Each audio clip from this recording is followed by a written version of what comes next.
औषधे चिन्तयेत् विष्णुं भोजने च जनार्दनं शयने पद्मनाभं च विवाहे च प्रजापतिं युद्धे चक्रधरं देवं प्रवासे च त्रिविक्रमं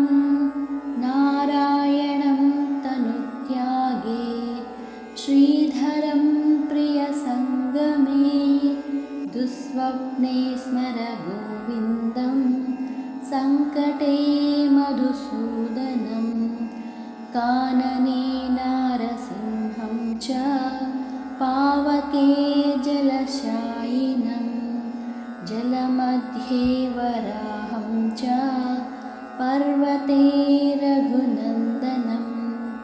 गमने वामनं चैव सर्वकार्येषु माधवं षोडशैतानि नामानि प्रातरुत्थाय यः पठेत् सर्वपापविनिर्मुक्तो विष्णुलोके महीयते।